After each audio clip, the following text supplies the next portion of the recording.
celebrate every day. So they like, look, we're gonna do this one time a year. Says for some strange reason, the true source of the bountiful harvest celebrated by Thanksgiving has not been widely publicized. It was the shift from the communal farming to private farming, in which the people in the Plymouth colony got to keep the benefits of their own efforts instead of sharing in a distribution of the communal efforts. The passage below from the memoirs of William Bradford, the governor of the Plymouth colony, shows he was well aware of the efficiency and individual initiative. Bradford was not the governor who implemented the shift to private farming, but the one who followed that governor. Note that the land was not privatized. Families had the use of the land, but not its ownership. So they began to think how they might raise as much corn as they could and obtain a better crop than they had done, that they might not still thus languish in misery. At length, after much debate of things, the governor gave way that they should set corn every man for his own particular, and in that regard trust to themselves.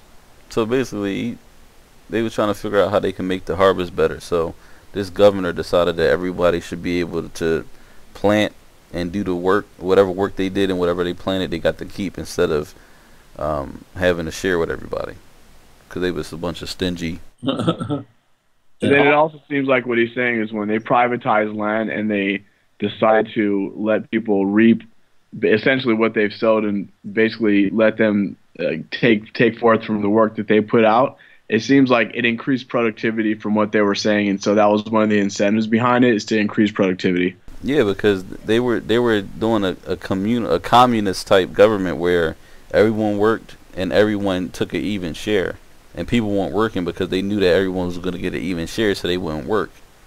So because they were stingy like that and self-centered, they decided to do individual enterprise, which allows you to plant and make whatever you take in, whatever you put out.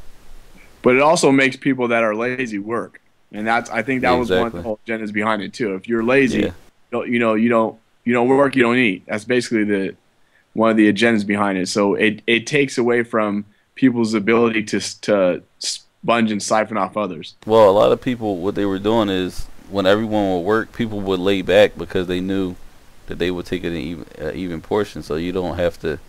I guess they figured that they could be extra lazy and still get the same portion. That, along with the fact that they didn't want to work in the first place. We saying the same thing. Yeah, yeah. Well, what's crazy is, that's how the Indians rolled, period.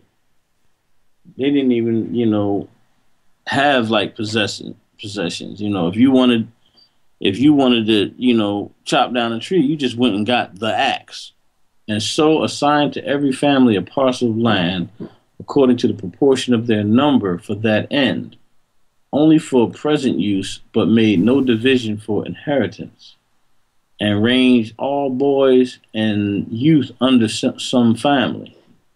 This had very good success, for it made all hands very industrious, so as much more corn was planted than otherwise would have been by any means the governor or any other could use, and saved him a great deal of trouble and gave far better content. The women now went willingly into the field and took their little ones with them to set corn, which before were alleged weakness and inability, whom to have compelled would have been thought great tyranny and oppression.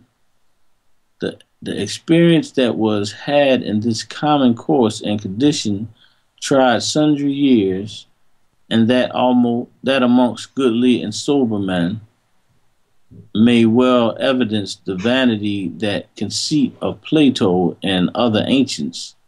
So what he's saying is that because they switched over to this other method, they were able to, women and children was going out and planting, and these are the same people who, if you would have tried to compel them to go work before, then they would have said that they were weak or unable, and it would have been to the point where they would have thought that you was like oppressing them. Like you would think that you was oppressing these people because they were so weak and pathetic that they couldn't work, but this enterprise got them out working too. Those same people. All right. It says that the taking away of property and bringing in community into a commonwealth would make them happy and flourishing, as if they were wiser than God. But this community, so far as it was found to breed much confusion and discontent. For the young men that were most able and fit for labor and service did ripen or repine, whatever, that they should spend their time and strength to work for other men's wives and children without any recompense. The strong or man of parts had no more in division of victuals and clothes than he that was weak and not able to do a quarter that the other could. This was thought injustice. Let none object this is men's corruption, and nothing to the course itself. I answer, seeing all men have this corruption in them, God in his wisdom saw another course fitter for them.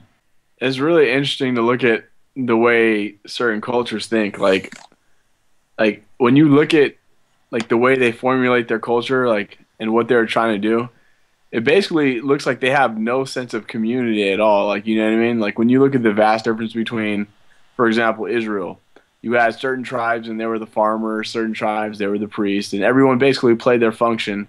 Everyone did with basically what their assigned task was, and essentially everyone reaped the benefit of it. Just like these pilgrims, quote unquote, their community was kind of set up before. But the way the community is structured nowadays, like the Euro community, it breeds like basically a disassembling of any type of real sense of community.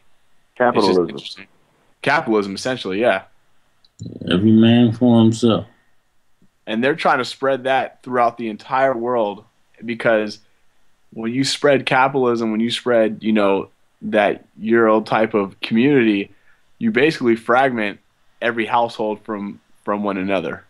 It's every man for himself.